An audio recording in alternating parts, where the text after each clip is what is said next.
Big Z Reviews. Exorcist Believer is the newest exorcism movie, and this one is a direct sequel to the original that done it the best. No one's ever done it better ever since The Exorcist. And I enjoyed it, but it definitely isn't good. Dad? Something's going on with my daughter. No! No! It's happening to my daughter, too. The devil has one wish. Wherever those girls went, they brought something back with them. To make us lose faith. I believe you can help get our daughters back. To kill it in us. And the devil never gives up.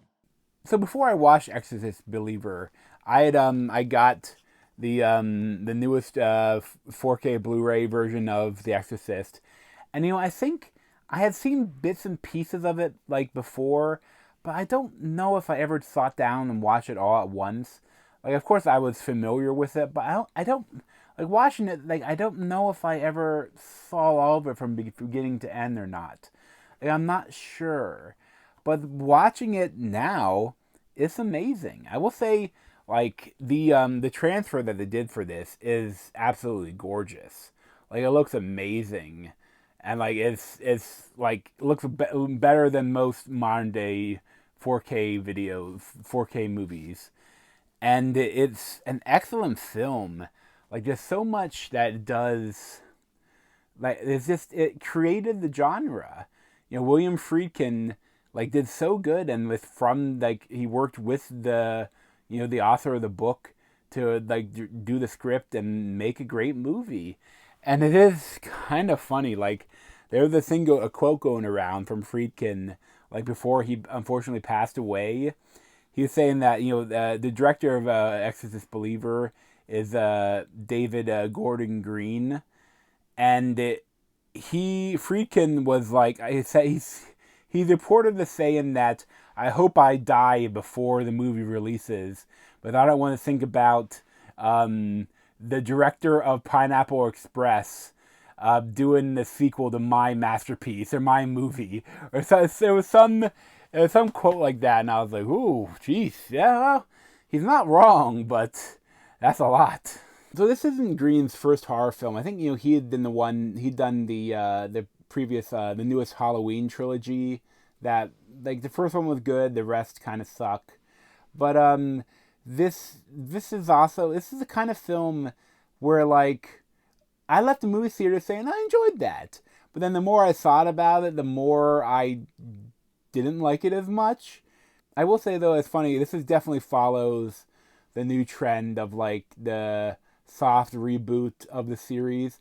But like, it's funny, the whole thing, they spent like $300 million buying the property, but then at the same time they didn't spend that much money on this film. Like, I think it was a like $20 million budget, $30 million budget.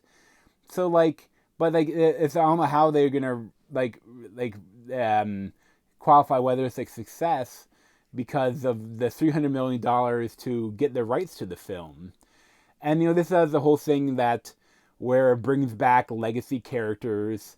This one mainly Ellen Burstyn as Chris McNeil, and the mom from the original film. And all stuff with that feels unneeded. Like, she comes in for like a scene and then kind of goes away, and there is some cool stuff with it, but at the same time it's like it's a little forced, especially because they don't really seem to link that much up. Like, they're not like creating a universe. And I think too, the biggest thing is that, like, watching the original Exorcist, like, they went so far with like again, it's not that scary, but it's horrifying.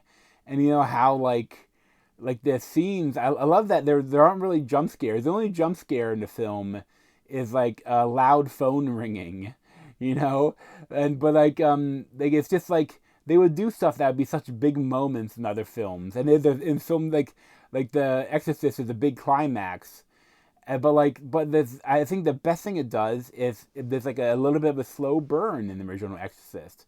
You get to know who Regan, played by Linda Blair, kind of is. Like, she's an innocent child, and you see that it's just some random thing, like she was playing with a Ouija board by herself, and she isn't baptized, and she welcomed a demon into her.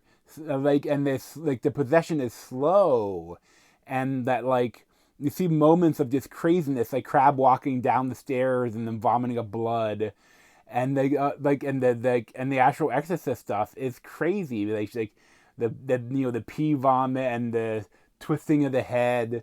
There's so many iconic things about it. But I think watching it now, like, some of the scariest parts of it were like the medical scenes when they're trying to diagnose her.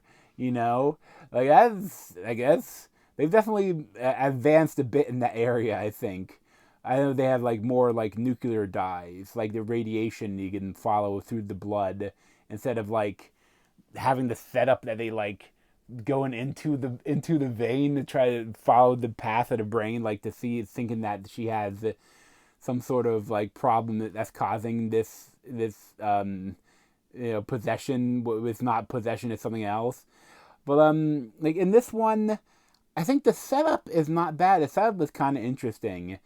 But like what they do with it, they just don't do much. Like the whole thing is that Leslie Odom Jr., like his the pregnant wife, they're like during the Haiti earthquakes, and that like the mother dies, but the doctor has saved the daughter, and like he's still a photographer. They don't do much with the photography. I keep thinking that, like, if I don't know why you bring it into the modern day and this new thing, and you don't do anything new with it. Like, as a photographer, you think he would try to document the possession or something like that. And they have like, it's a kind of like multi-religious angle where that like all religions have ideas of possession, and they have like a Haitian witch doctor, or like, and they have a Protestant minister. He was, I don't know if they were born again or they're like, well, I forget what the televangelists, like if you could do some interesting angles with that, especially because like I keep thinking like the Catholics don't want to be involved with it, but I think if this was the real world, and I assume that the whole Catholics all being like the whole thing set up to protect and allow priests to abuse children for decades, centuries, is also like that in this world, in the Exorcist world. So, but that they're all losing a lot of money, and they're trying to lobby to not let the laws be changed so that the statute of limitations, so all the kids that they can't come after them now. Like, it's some evil shit. The Catholic Church is evil, but like the church itself, not the people, and most of the people, or the priests, a lot of them are, but like not the people. But it's kind of like, I feel like if exorcism was real, if demons were real, that means God is real. So that like, and maybe like Catholic priests are the only things that can protect you. So there would be a boom in people going back to church. Like if they like published like a video of them not just doing like regular exorcism shit, but doing like moving stuff, telekinesis. And I was thinking they too, like, but in this one, it's just like the whole idea that like these two girls, they go out and they're trying to contact the girl's dead mother, and that like they invite a demon into both of them. But I wish they don't do enough with the demon. Like the one thing that like this, they try to like, they have like the subliminal images, like they try to do that like the original film, and they try to do stuff like she's diddling herself in church, and like the brother and sister looking at her, what is she doing? And they try to do the whole see you next Tuesday thing, like from the original. But it's, every time they do something that is like extreme, you can always tell that they're like callbacks to the original, not like doing something interesting. And like the whole stuff, like the big exorcism scene is fun. They do some slightly different stuff with like the Haitian, like describing the things, how things work, and it's like it's kind of, and you see like stuff happening, and it's kind of a little different. I'm like, okay, but I think again the biggest problem is that the girls disappear for 3 days and then they come back and they're immediately like super possessed.